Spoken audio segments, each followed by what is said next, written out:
So good afternoon once again to all of you in this teachers training program. Now it is time to proceed our next session, and the next session will be delivered by Dr. Gautam Ramesh sir. He is assistant professor in computer science engineering, School of Engineering, Coimbatore. So before going to start the session, I would like to read his profile. Dr. Gautam Ramesh is an ardent researcher passionate about the quality research. His keen interest for teaching made him pursue teaching as a career. A decade of experience in computer science engineering, teaching at various institutes, follows Dr. Gautam. Dr. Gautam is a computer science graduate from Periyar University. His master's and doctorate degree are from Anna University. He has been associated with Amrita Vishwa Vidyapeetham for about 5 years. He has keen interest in converting idea to prototype, and his valuable researches have fetched him publications in top reverted journals, including Elsevier and Springer's published one. His area of interest include web security, semantic web, and information retrieval. He has guided about a dozen of master's students and many graduate level students. Dr. Gautam has been awarded by Infosys Technology as Distinguished Facilitator Technical in 2015 for his teaching and presentation skills. He also owns the responsibility of heading the tech, that is trust area group, next gen computing. He is also guiding the PhD scholar in his area of interest. His long-term interest lie in creating the consistent solution for web security at a very minimum cost. So with this profile, I would like to request Dr. Gautam Ramesh sir. Sir, kindly proceed for the session, sir. Thank you, sir. Thank you so much for inviting me, as well as a wonderful introduction. Maybe I'll start my presentation. Yes, sir.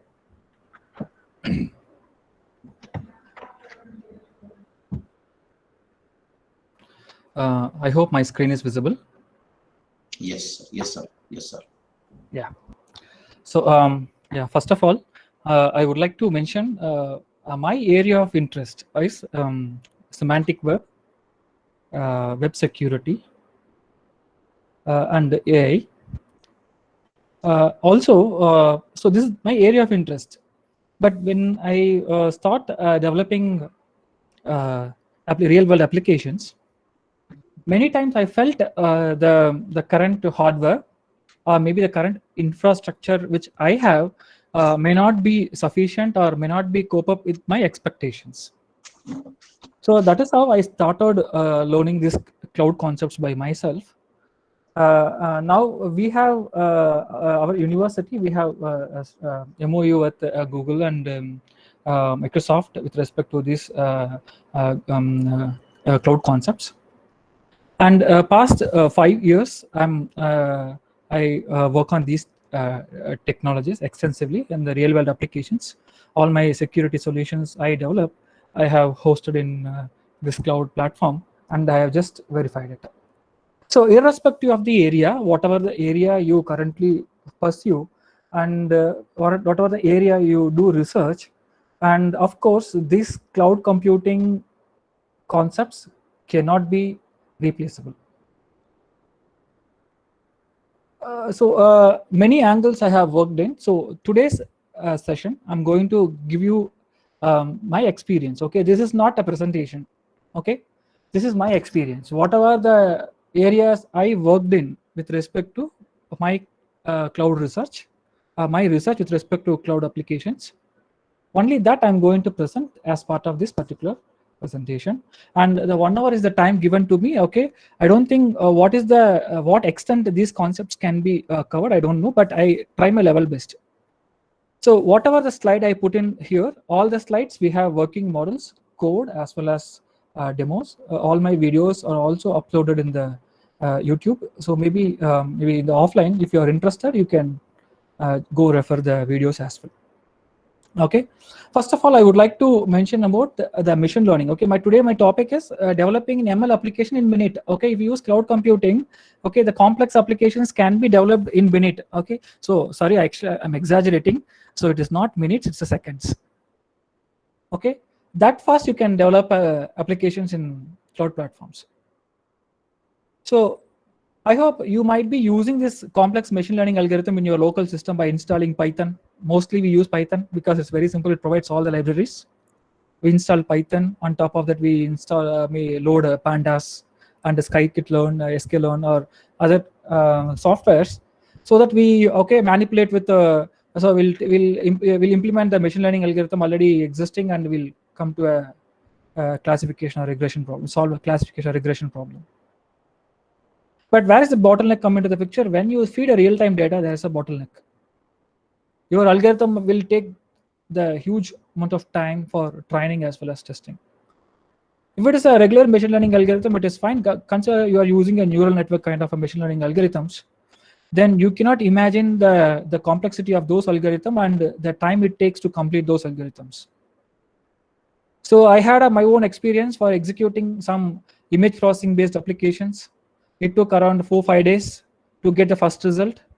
After first result, we understood that, okay, what we implemented is wrong. Then we have reversed our code and we have written an updated code and a new version. Again, we start executing it. It will take next 3 days to get a proper output.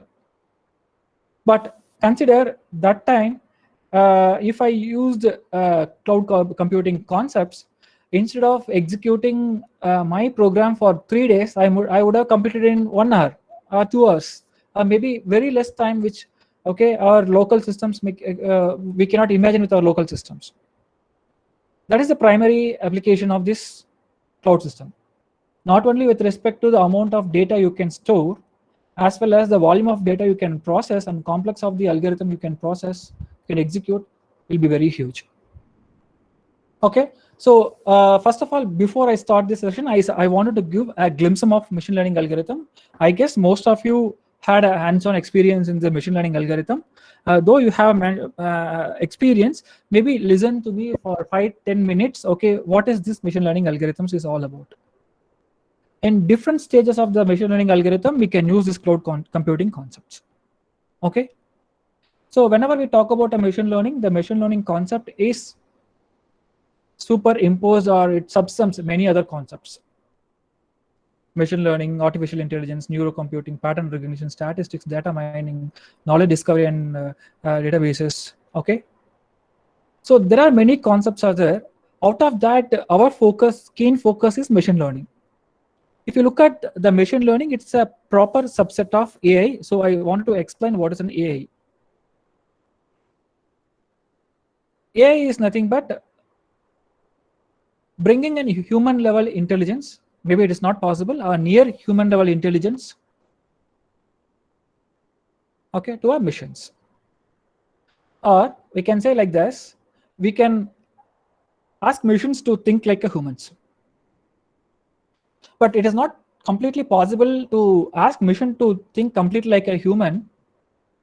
Maybe we can take a particular task or a particular portion where it can imitate the human's behavior.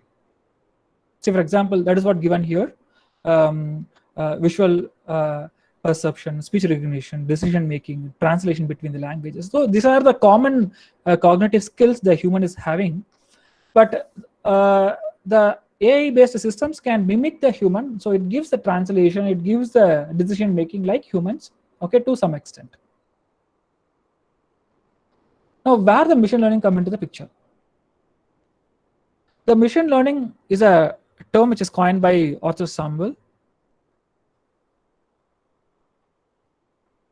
So machine learning is nothing but it's a field of computer science or intersection of the other fields as well. Whether you are electrical, electronics, or mechanical engineer, now everywhere there's machine learning concepts come into the picture. So what is basically a machine learning? Giving computer systems ability to learn from the data. This data we don't stress upon in the previous slide, that is artificial intelligence, without being explicitly programmed. Now, if you look at both the explanation, it is a bit confusing. It looks much similar. So because of that reason, I would like to give a core difference between this AI and machine learning. The main difference between the AI and machine learning, AI systems work with the success. Okay, the main intention of AI system, whether the entire process is success or not. But in the case of machine learning, it specifies, okay, it bothers about the accuracy of the whole process. It doesn't bother about the overall success of the system. Either I can improve the accuracy, or I can go with or live with my existing accuracy. I don't bother about the overall performance of the system. So that is why we usually say the machine learning is also a proper subset of AI. So AI algorithms use this machine learning techniques to take some complex decisions, but it will coordinate and take the logical inferences out of the decisions, and it gives you the final decision. AI systems. AI usually works on the level of the knowledge, okay, but this machine learning will always works on the level of the data. So that is the basic difference. It can, based on the data, it can take the AI-based systems can take the implicit inferences. Okay, so but whenever we talk about a machine learning, there is a one more term we usually come into the picture is a deep learning. So what is the core difference? Deep learning is a proper subset of machine learning. So what is a machine learning and what is a deep learning? The major difference, if you look at this presentation, is only one difference: feature extraction. Machine learning applications, we humans have to properly identify the features and supposed to feed those features to the algorithm. Before feeding those features to the machine learning algorithm, we have to pre-process the data, and we'll have to follow the multiple different steps, okay, to feed into the classification algorithm. But in the case of deep learning algorithm, we did not break our head in identifying the proper features. Instead of that, if you have the data, just feed the data, then the deep learning algorithms can itself identify the features and can work on it, and it will give you the decision. So you may ask the question, okay, so if deep learning algorithm doesn't require features, we can always go for a deep learning, right? Then why do we need a machine learning algorithms? Okay, because of this particular picture. Look at this graph. The deep learning algorithms will give you the proper result or sensible result when you have a huge colossal mass of the data. But consider when a domain is there, and you cannot always assure that, okay, you can have the huge data, maybe the vectored data for all applications. When you have a proper, when you are not having a proper data, then only solution what you have is a machine learning algorithm. Deep learning algorithm may not give you the best results. So that is what this figure shows. When amount of data increases, the deep learning algorithms perform better. But the amount of data is not increases. Okay, it is a standstill at some point. Now the deep learning algorithm may not perform better. Instead, the machine learning algorithms may perform better. Do you think data is there's so much data is available, but when you start developing an application and you look for a data which you really want, okay, 99% of the time we don't find it. So having the right data is always important. That decides whether to use a deep learning algorithms or a machine learning algorithms. Okay, whether it is a deep learning or a classical machine learning algorithms, where do I use it? How do I use it? How do I determine? Consider I can write my programs in simple C or C++. Then why should I need a machine learning algorithms? So the following set of rules clearly gives you, okay, set of rules which defines where to use the machine learning algorithms. The problems with a long list of rules.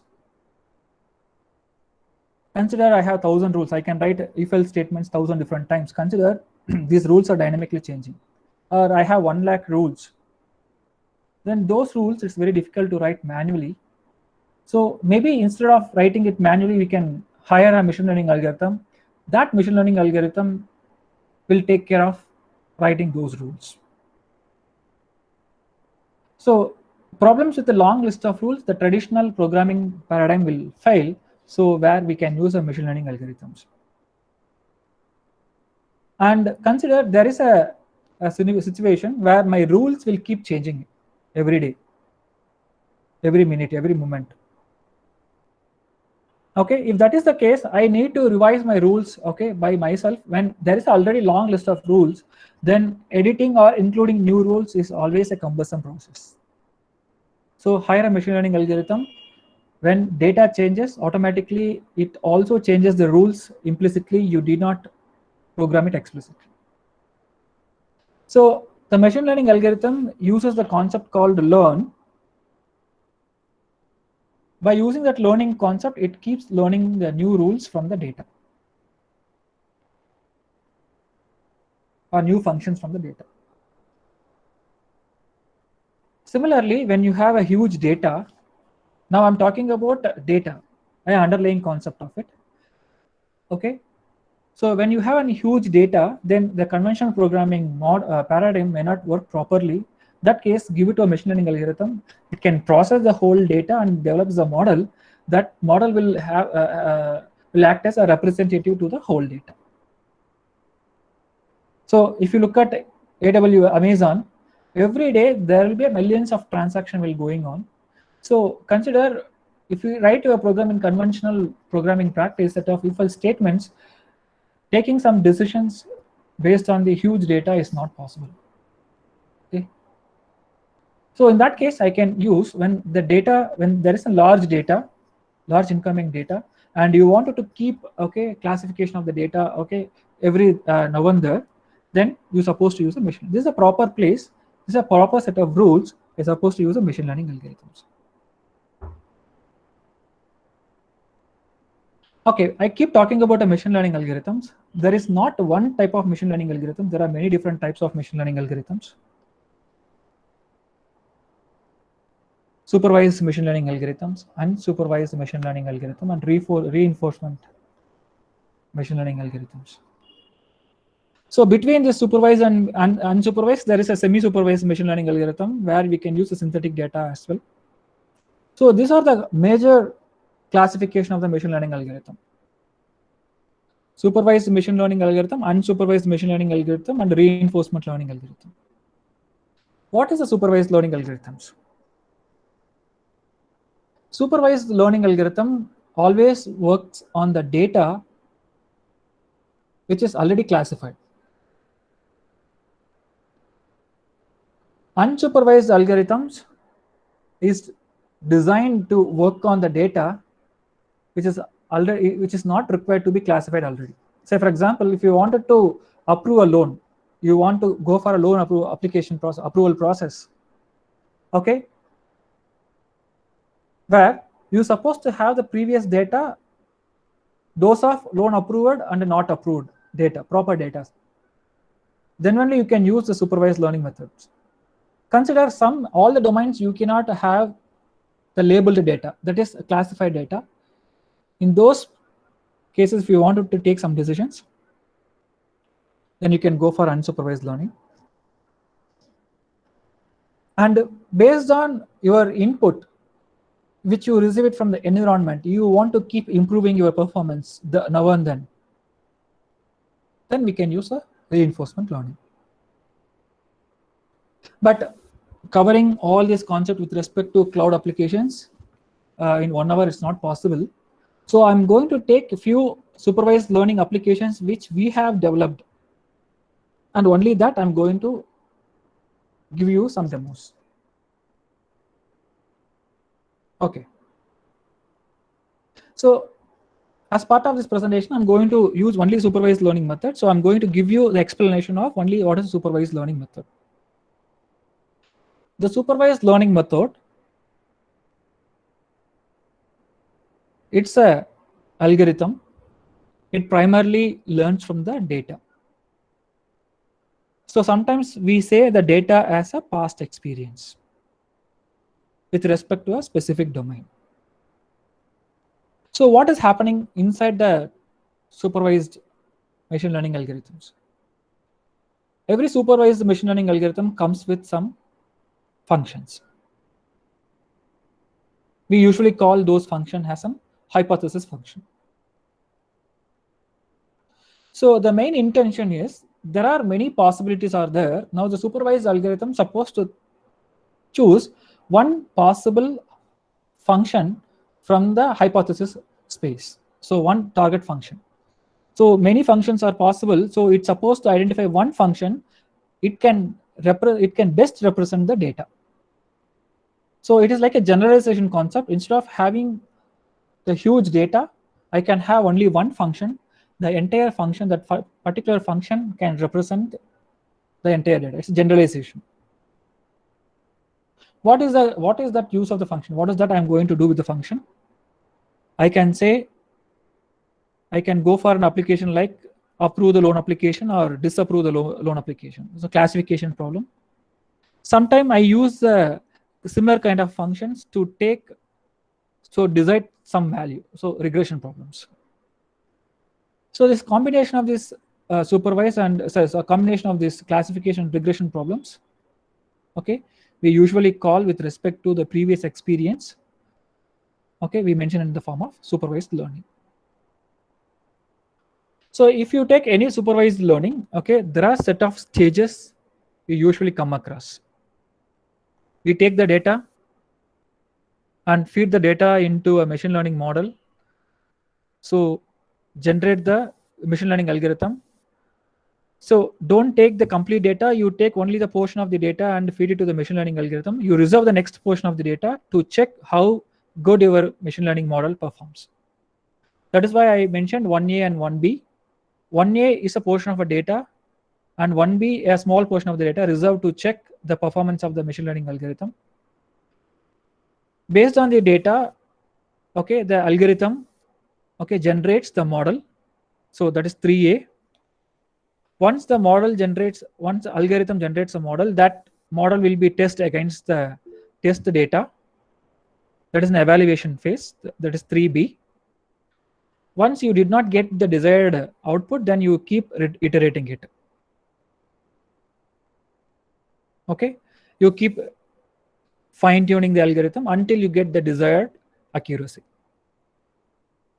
Once you get the proper accuracy which you expect, then put the model in the real-world application so the model can classify or find some values based on the unseen data or production data.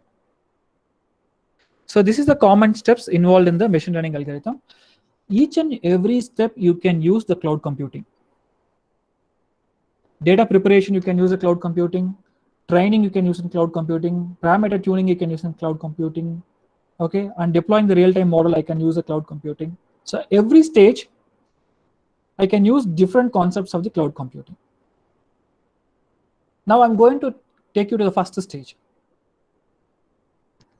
Okay, so if you look at this picture is exactly similar to the previous picture, but this is a high-level picture.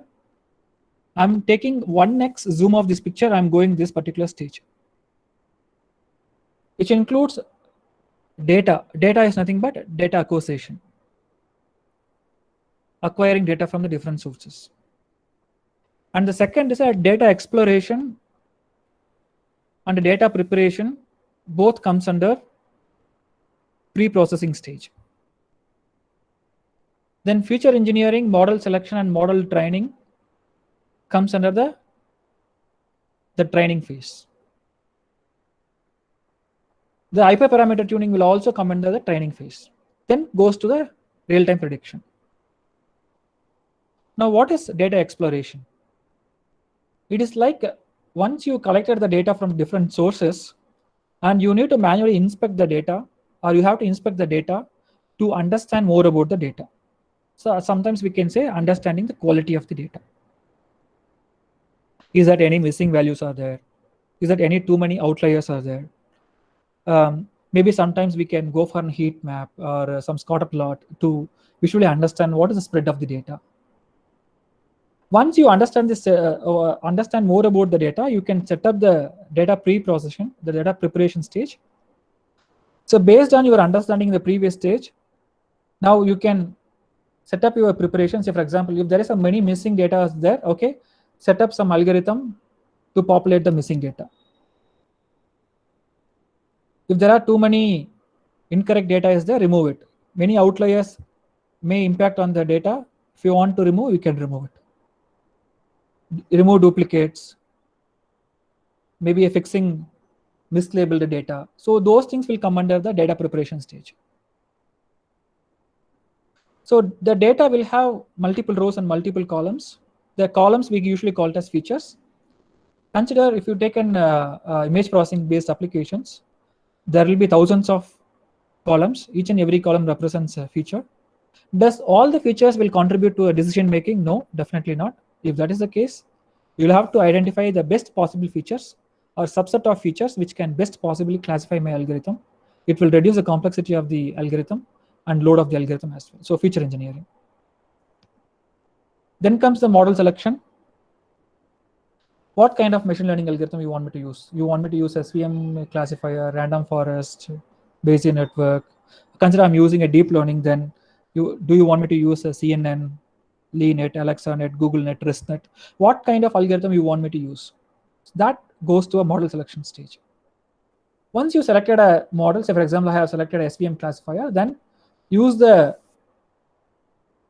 curated data and train the model, and where I can set my hyperparameters. So consider I'm using the CNN model, how many epochs it's supposed to repeat. So those things will come under the hyperparameters. Hyperparameters are the parameters which cannot be learned from the data, which is supposed to be fed by the users.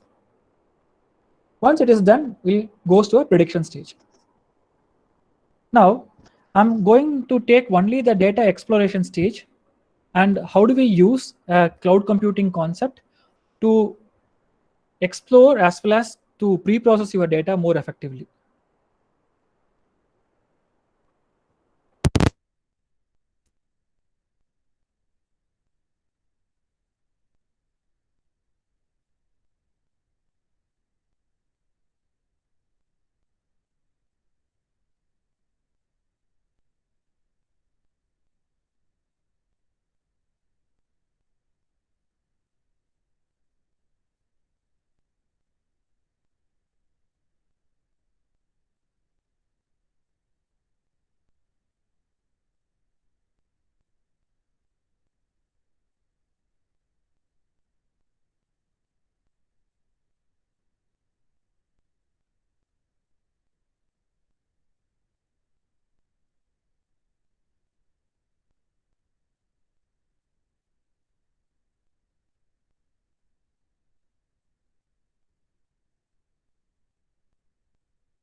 Sir, is that video is unmuted?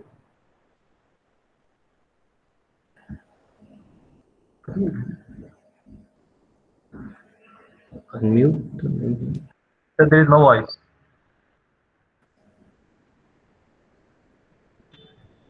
Sir, is your mic is muted, sir? No, from beginning it is not audible. Hello, can you hear me? No, sir. That No, video, sir. that video, sir. That video was not. Yes, sir, from beginning it's not audible. Only the video is not audible. Yes, yes, sir. Only video.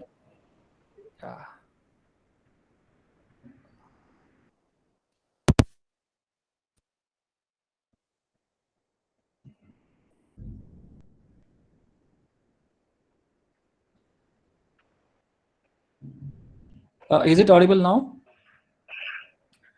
Sir, your voice is audible. I'm going to input my data set. Facto by itself it gives It's you audible, but the video is totally okay. blank. The second option is delete the row. Yes, I want to delete the row. So I'm going to add this particular recipe into my list. What about now? Now, The video. video is on, but we are not able to see the screen. It is blank. Blank. I'll reshare it.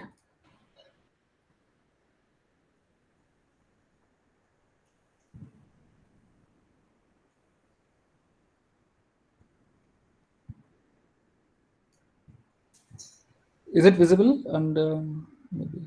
Session.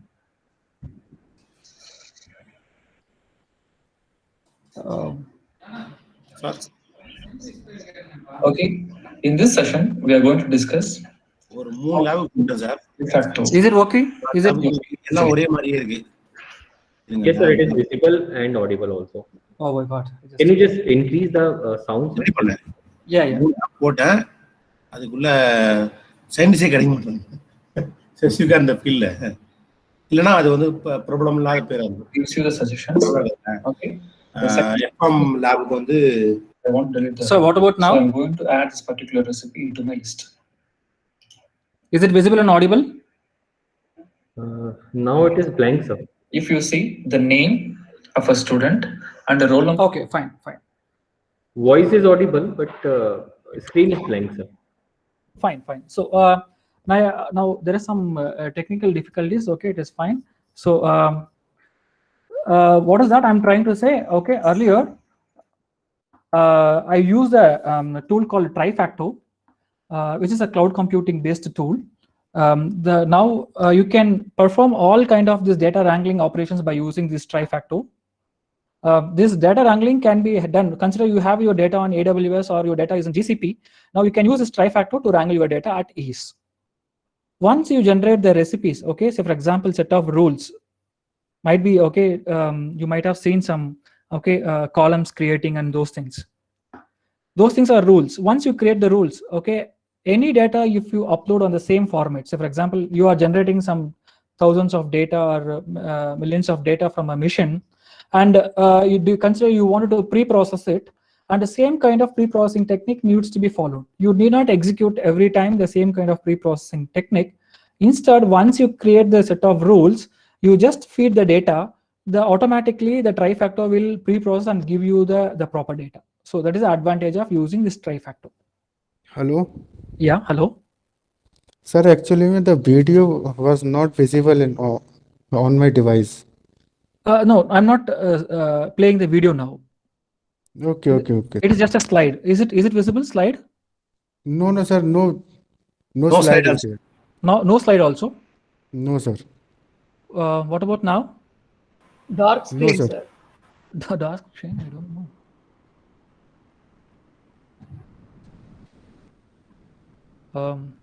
What about now? No, sir. Yes, sir. It is not visible. Yes, sir. Now it is.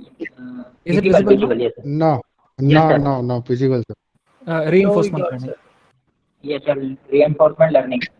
Yes. Now I'm just going to put it in the presentation mode. Please check and tell me where is this visible? yes. Visible. Okay, fine. Yes. Okay, sir, fine. So using the Trifacto, you can do all kind of data wrangling operations. So right now, because there is a limited time, I'm going to skip this reinforcement learning and supervised learning. Okay. So there is only one cloud model we have discussed so far. That is using the trifactor. Now we can develop various machine learning models by using cloud models. So that is what given in this particular slide. So if it is a machine learning algorithm, it can be classified into supervised, unsupervised, and reinforcement. With respect to supervised learning, you can have a classification and regression problem. Okay, the classification and regression problem, you can go for an image classification, fraud detection, and customer retention or diagnostic problems. Using regression, you can also go for forecasting kind of a problems, weather forecasting, okay, market forecasting, some forecasting problems. So here I'm going to take a next problem, image recognition. So in this particular problem, I have used the machine learning and the cloud. So before proceeding, what is an image recognition? So image recognition is one of the most common applications where if you want to identify a particular object which is present in the image, or you want to bring out some implicit information about the various objects which is present in the image, those things we usually call it as image recognition. So one popular application, if you look at the image recognition, Facebook, it uses the face recognition algorithm, deep face. It understands the person, or maybe it is just give an illusion that it understands a person by recognizing the face. So using that, it will give you the auto friend tagging suggestions. Usually implementing this image processing kind of applications is very cumbersome. It requires a huge computation aspect as well as the hardware limitations. So how do we use cloud computing in this kind of applications? Say, for example, Google, it provides Google Vision API, where I have uploaded where you can upload a particular image. It will identify the content or the entity which is present in the image, and it will give you the default classification of those aspects of the image. So for example, I have uploaded a cat. It automatically identified it is of type cat with 100% confidence score. Also, it identified as a mammal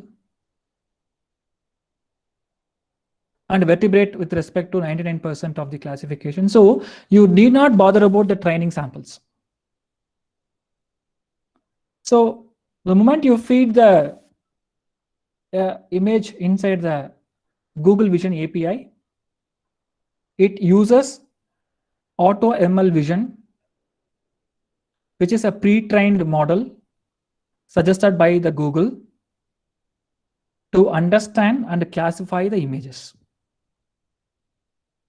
Not only this cat, okay, you can feed any kind of images, you can check. But the result it gives, right, not only this user interface format, sometimes it also gives the result in the form of a JSON.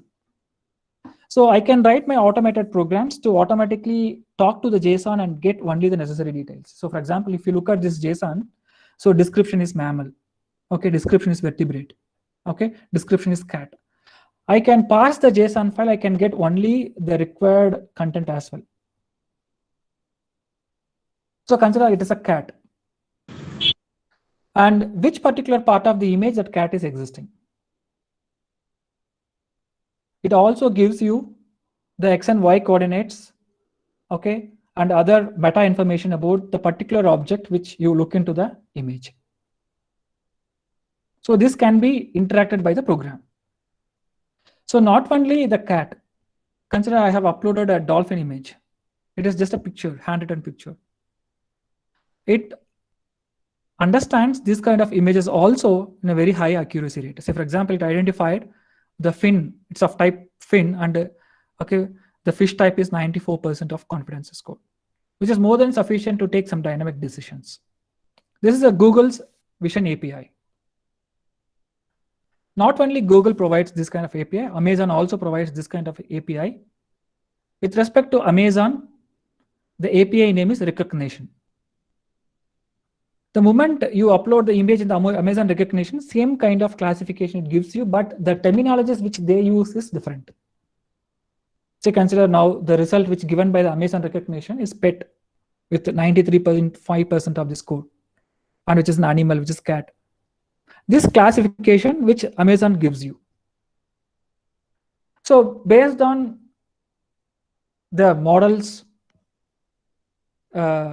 robustness, you can select either the model which is provided by GCP or model which is provided by Amazon. Okay, now you can ask me a question.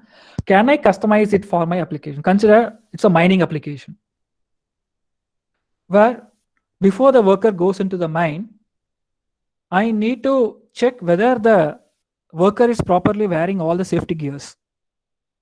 If he's not wearing a proper safety gears, I supposed to give him an alert, or I supposed to send a message to the supervisor. Is it possible to develop such kind of application by using this AWS and GCP? Yes, we can develop our own customized applications by using AWS and GCP.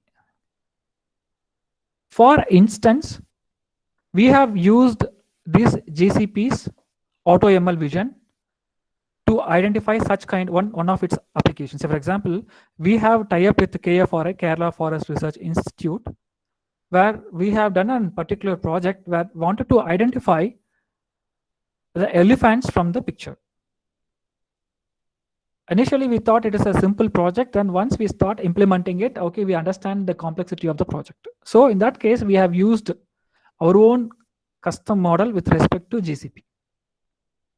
The next slide, I have a video which demonstrates how we used this Google Vision's AutoML in our own application. Please let me give you a feedback if you did not get the audio properly. So before that, how this kind of machine learning model is implemented in Google. So Google's AutoML Vision, it provides you the vision-based API. They have pre-trained model. Consider the photo dataset which they have already taken, and they will give it to a Google's AutoML Vision API, and the API will give you the REST API results in the form of JSON. So if you look at under the hood, the Google AutoML Vision, it provides you, or it performs training, deployment, and provides you service. Training is nothing but it takes portions of the image and it will train the model and deploys the model in the cloud. And by using API, we can consume the result. That is what it means. So how do we implement it?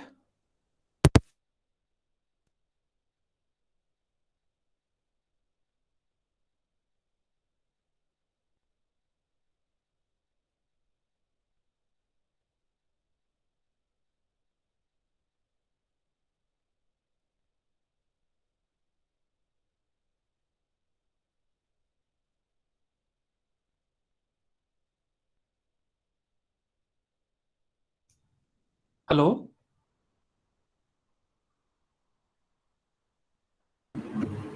Yes, sir. Dark screen, sir. What about now?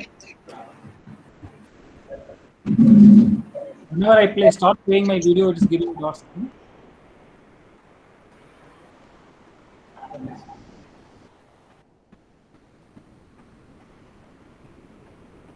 Is my screen visible now?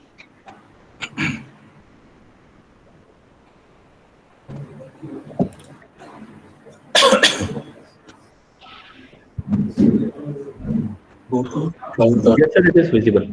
Yeah. Video visible. Yeah. Sir. And go to products. Sorry, sir. Select AI under machine learning option. And I select Vision API.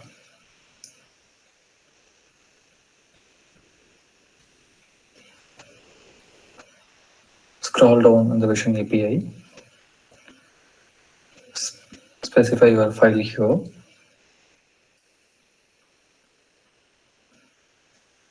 So I'm going to specify already existing file in my desktop. It is actually an Indian elephant. open.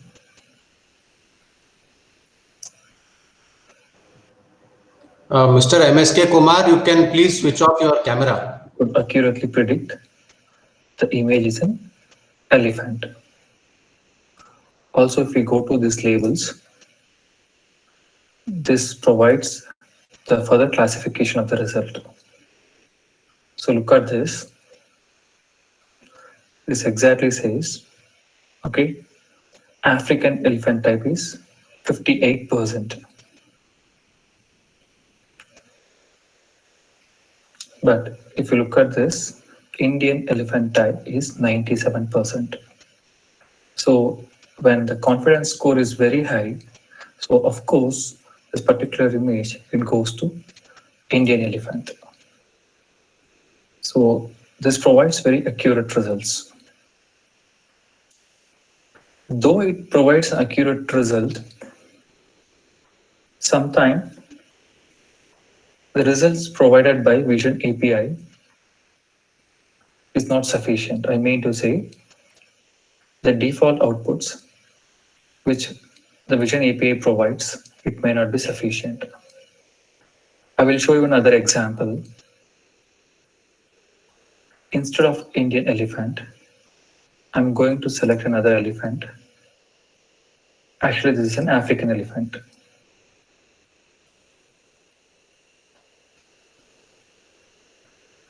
Okay. Now, this particular Vision API, it could exactly identify the image shown in the picture is an elephant. Go to the label and you can see the subcategories of this elephant. So this particular picture, it provides us Indian elephant type is 97% of the confidence score. And also says African elephant is 94%. This may not be correct. So how do we overcome this issue? Okay, if we want to overcome this kind of issues, then we'll have to go with our own data set. Moreover, the other problem, it gives you the labels, only the predefined labels set by the Google. Consider the scientific name of Indian elephant is Elephas maximus. Instead of elephant, I wanted to exactly specify the appropriate scientific label of the elephant. Consider that is what my application demands. So with the default label setting, we cannot do anything. So in these cases, we'll have to go for our custom models. Go to console.google.com, cloud.google.com.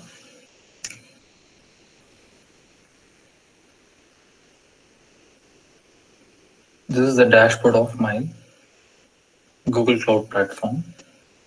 And this GCP offers various services. Among that, I'm going to select Vision API.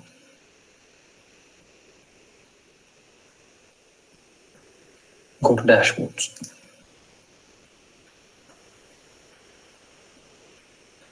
So in this, I'm going to select AutoML Vision. Select AutoML Vision.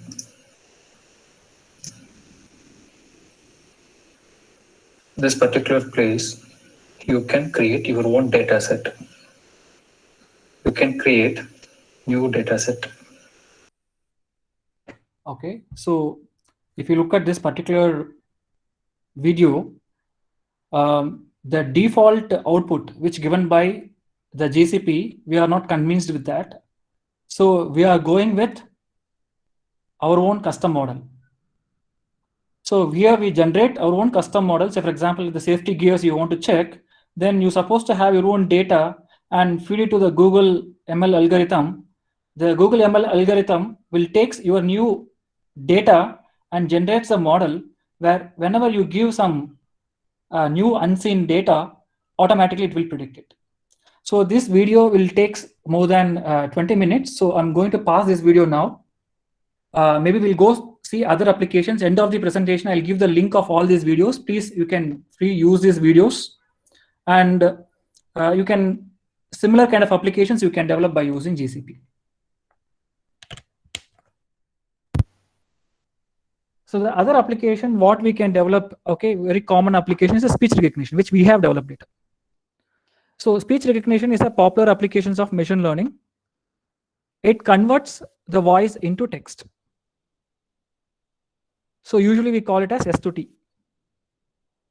So it helps us to compose the hands-free text messages, and the many places it acts as in the user interface. Consider you want to bring this kind of user interface for your own application. You have a large machine and you wanted to control the machine by using your own speech. Then this is one of the best API which Google as well as AWS provides you. Okay, so what usually we supposed to do when you wanted to convert speech to text, we'll have to undergo all these stages. You have to take an raw auto. The raw audio will be fed as an input to a feature extraction module. Will be also given to the features are given to acoustic model, which in turn will be fed as an input to the language model, and finally we'll get an output in the form of text. So whenever you talk about a feature extraction with respect to audio, we use either MFCC, mel frequency septal coefficient, or other methods to extract the features. And consider as part of this, okay, acoustic model, we are using neural network with 3 different layers, and we have used a decoder as in our language model, which converts the text into a target language, a speech text into target language, which is actually a language which is there in maybe a text which is in English.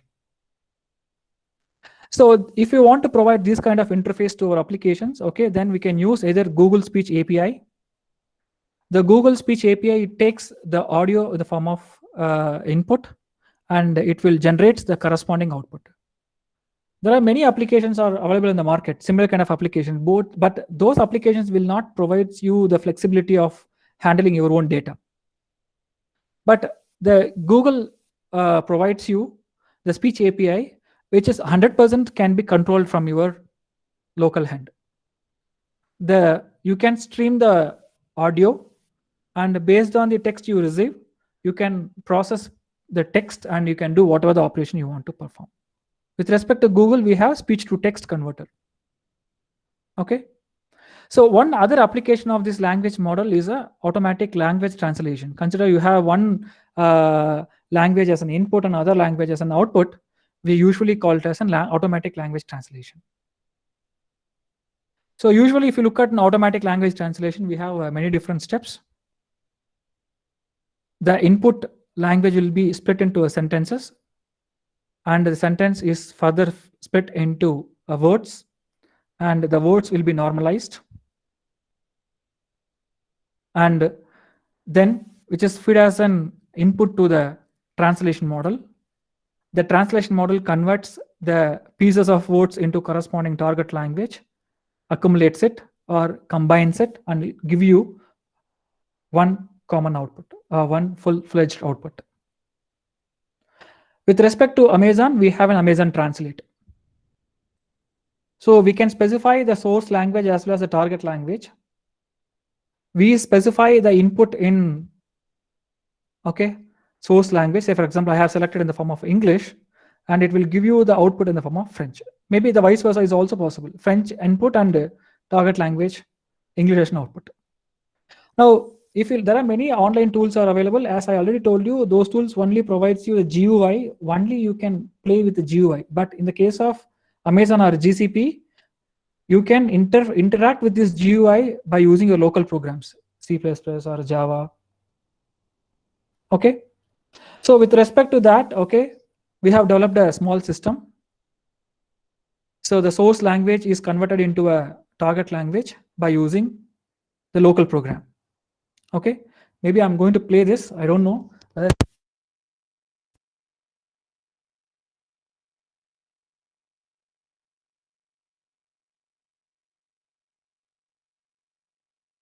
AWS Translate service. Go to AWS.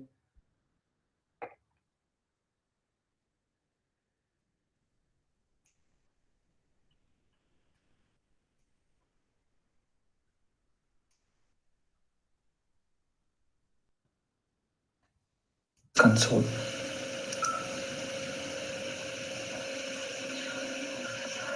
As I'm currently using an AWS Educate account, my interface will look a little bit different.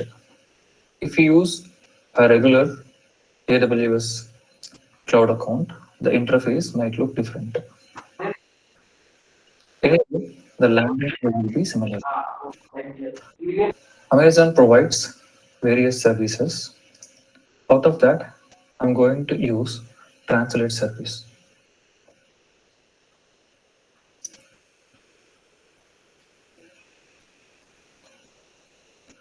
So in the Translate service, you can specify the text you wanted to translate, and you can also specify the target language. So in this particular example, I have given a text in the French language, and the Translate services get converted the text which is given in the French into English. So the meaning of this particular term, I am delighted to meet you.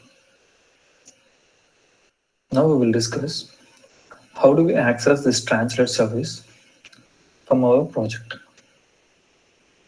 So you're supposed to remember a couple of things before we start integrating this particular application in our project. Whenever you want to interact with AWS service, you're supposed to have the sufficient privilege.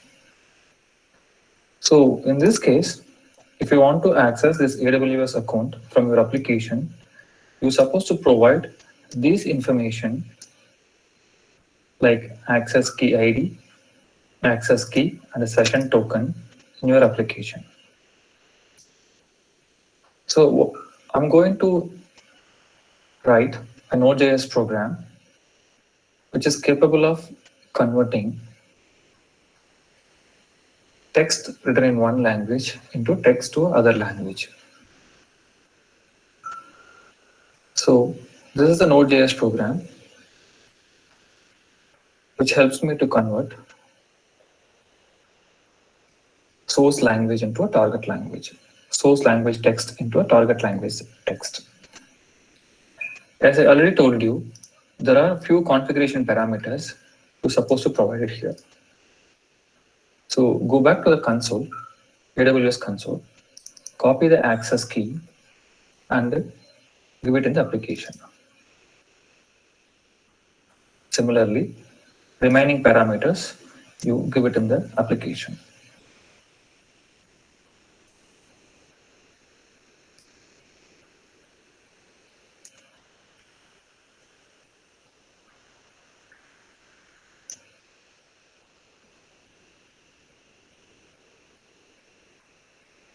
Also, you will have to specify the region. Currently, as I'm using an Educate account supports only one region, that is US East 1.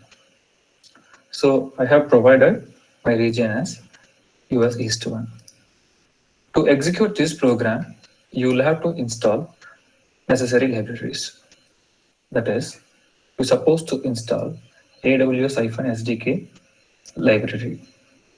This library you're supposed to install by using the npm command. So npm space install space AWS-SDK space -- save. That particular command will install the necessary modules to communicate with the AWS environment. Currently, I'm going to use AWS Translate API and also mentioning the API version.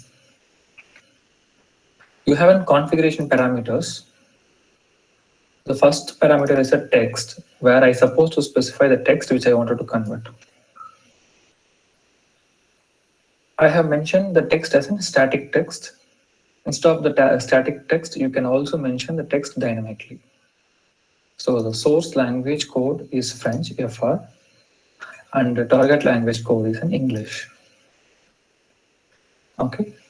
After that, by using this translate text, I'm going to convert that French language text into corresponding English language text. Save this program, go back to the location where you have the program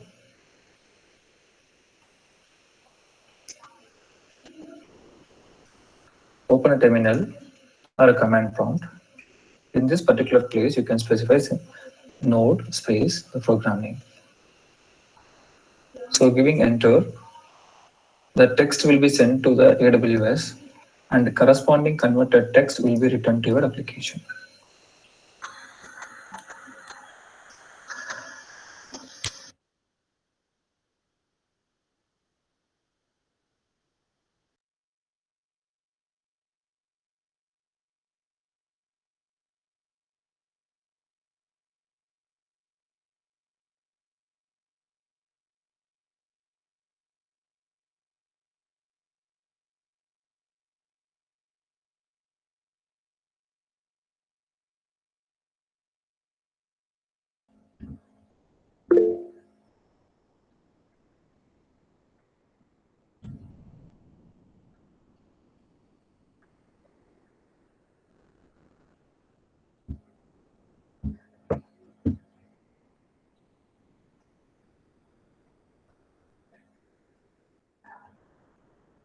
Sir, your voice is not audible.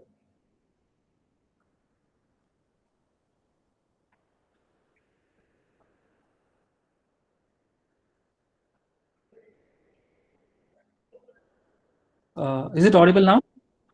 Yes, sir. Now it is audible. Yeah.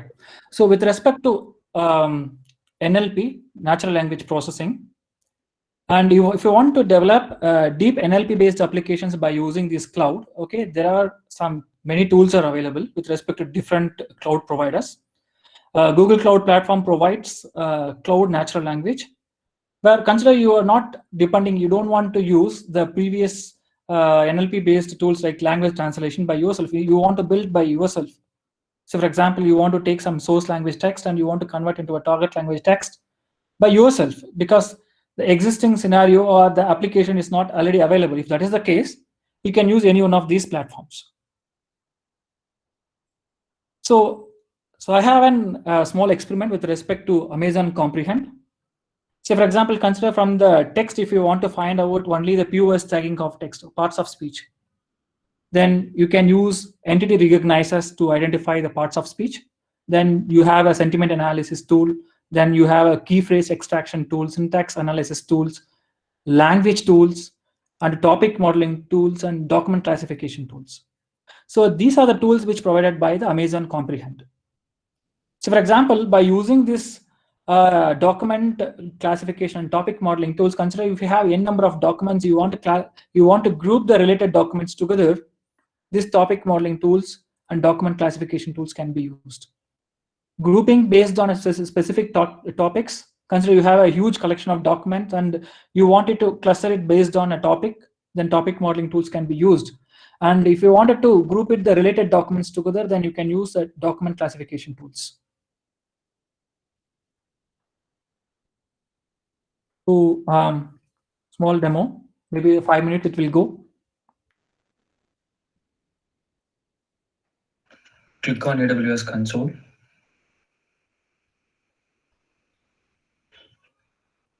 Select Amazon Comprehend.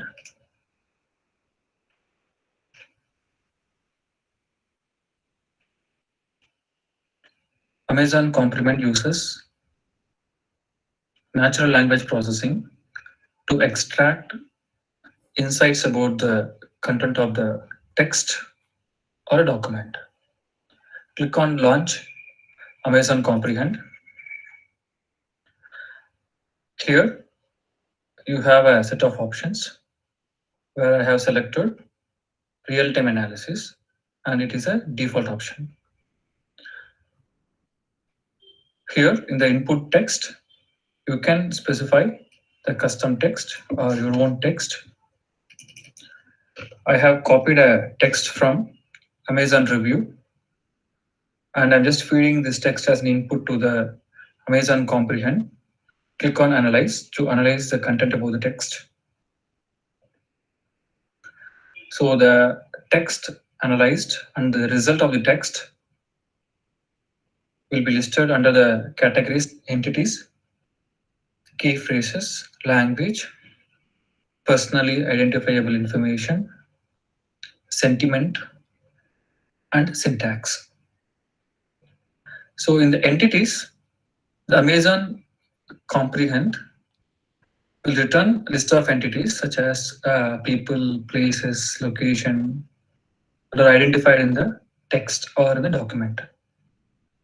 Extract key phrases that appear in the document.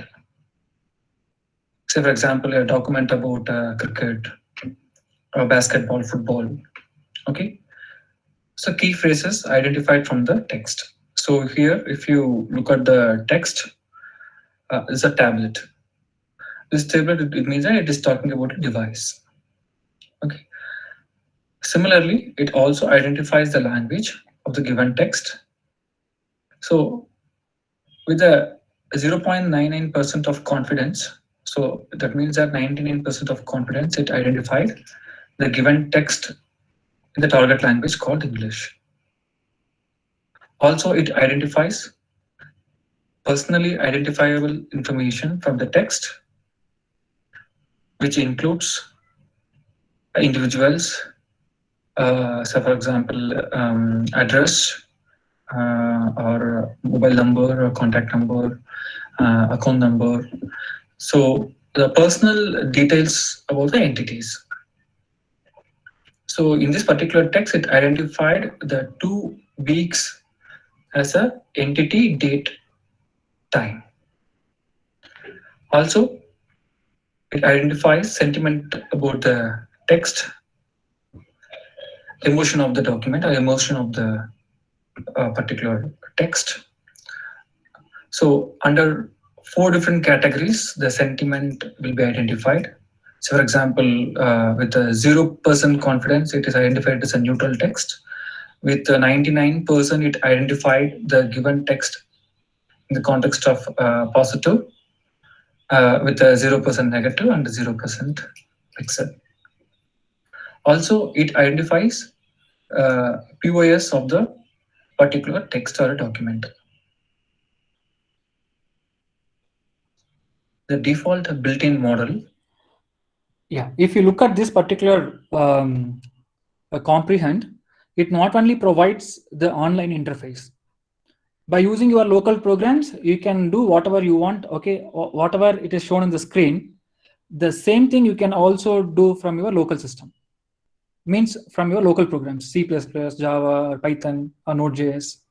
So where you can feed text and you can identify what kind of information the text it consists of. I extract all the entities which is present in the text, or you can extract all the key phrases which is present in the text. And based on that, you can frame a wide variety of applications. So for example, we have done a survey by using this Amazon Comprehend.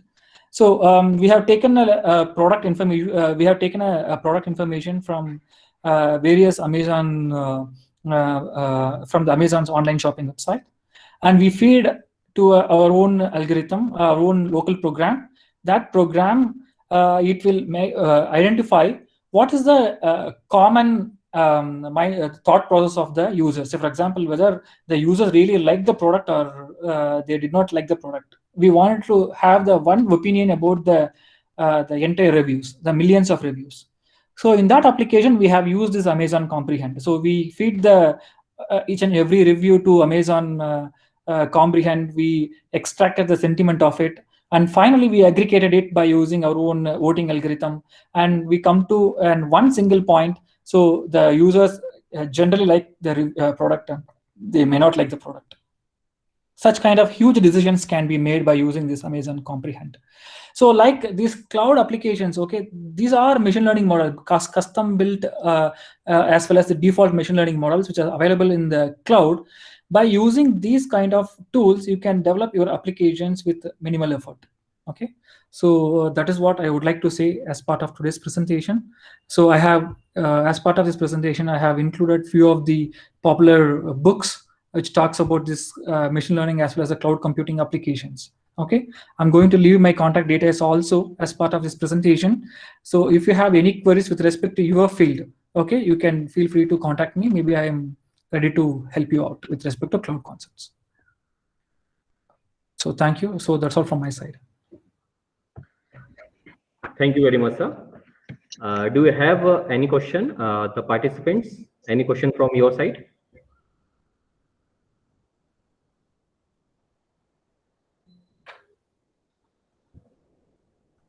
Okay, so thank you very much for your wonderful session, sir. That was very much informative and very interesting. And we all have learned so much from your session, sir. So thank you very much, sir. Have a good day, sir. Thank you, sir. Welcome, sir. So, dear participants, tomorrow we have total 5 sessions.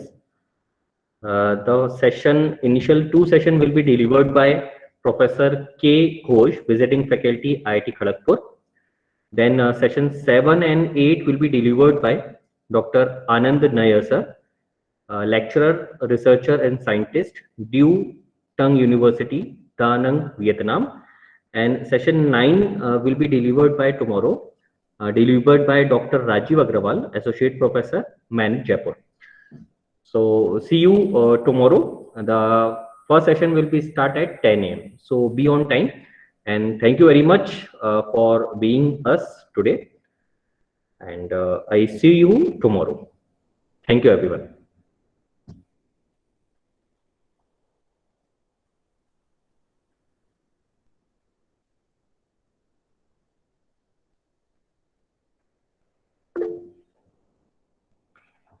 Okay. Okay, I again share the link for this session.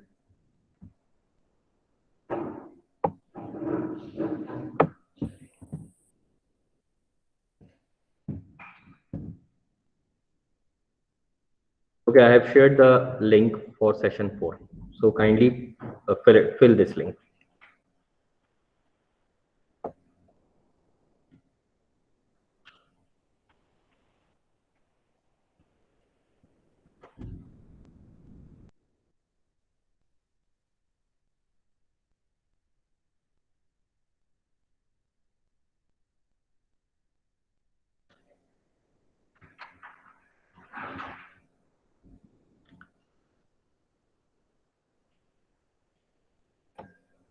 Okay, ma'am, as we receive the PPT, definitely we will share with you.